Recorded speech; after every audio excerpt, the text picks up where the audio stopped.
Bonjour, on est des élèves de 5e en langues anciennes.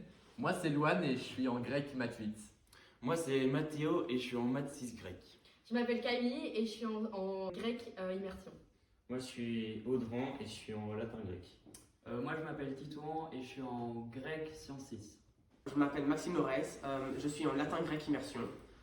Moi, c'est Lisa Rose et je suis en option sciences grecques. Bonjour, je m'appelle Evan, je suis au collège du Christ-Roi en langues anciennes, je suis en latin grec. Je m'appelle Marie et je suis en sciences fortes grec 4. Les langues anciennes, c'est super chouette et c'est hyper important. Au niveau culturel et mythologique, c'est ultra intéressant et j'adore ça. Oui, c'est vrai.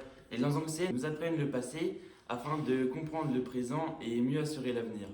Et grâce à nos professeurs qui sont vraiment géniaux et vraiment passionnés, qu'on adore suivre leurs cours, c'est vraiment génial. C'est vraiment un élargissement de la culture générale, de toutes les façons, de nos origines, la mythologie. Et on est vraiment étonné quand on voit par exemple des œuvres d'art. Là, on est en 5e, on voit Homère, on voit par exemple la coupe de Nestor, on voit des temples. Et c'est vraiment super intéressant de se rendre compte qu'il y a des années, on pouvait construire, créer des objets vraiment fabuleux et c'est vraiment super intéressant à voir.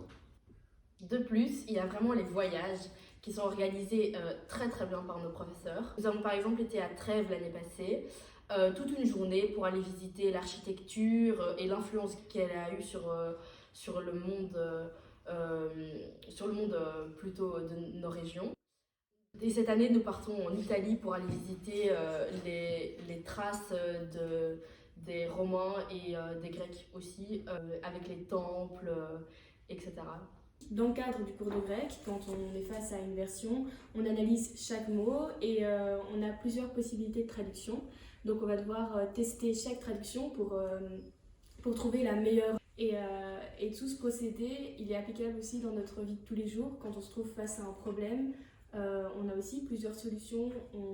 On doit du coup prendre du recul sur la situation et analyser les détails pour un peu essayer de résoudre ce problème le mieux possible.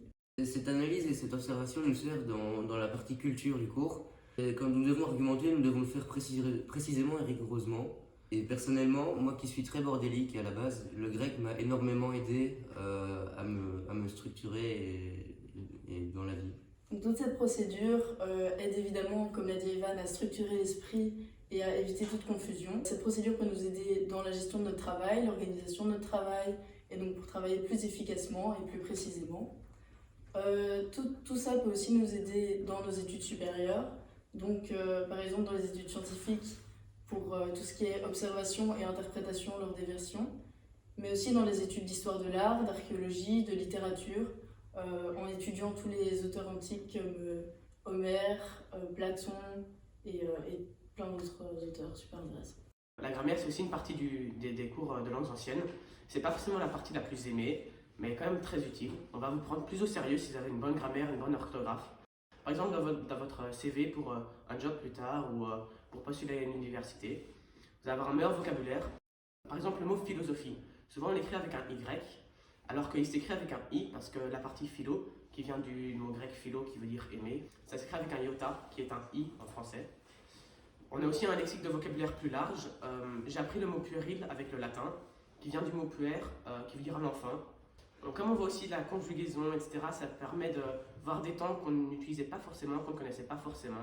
On voit les structures de phrases avec des P2, différentes fonctions, des compléments de phrases avec ou sans préposition, etc. Donc notre structure de phrase française va être meilleure aussi.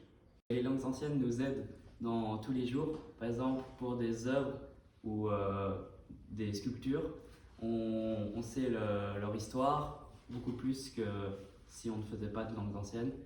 Et même les expressions d'aujourd'hui sont très présentes grâce au grec. Par exemple, le talon d'Achille, la chimère, etc., etc. Peu importe les études que vous ferez à l'université, en haute école, vraiment les langues anciennes, c'est vraiment super utile. Ça nous apprend vraiment à analyser, à vraiment être rigoureux. Et donc, vous pouvez vous orienter dans n'importe quelle branche, même si vous n'avez pas fait de maths fortes, de sciences fortes durant vos études. Les langues anciennes, c'est la famille. Notre héritage. Réflexion. C'est magique. C'est sympathique. C'est enrichissant. C'est épatant. C'est voyager. C'est le dynamisme de la pensée.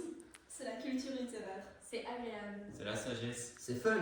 C'est la communication. C'est de la rigueur. Et une vie sans recherche ne mérite pas d'être vécue.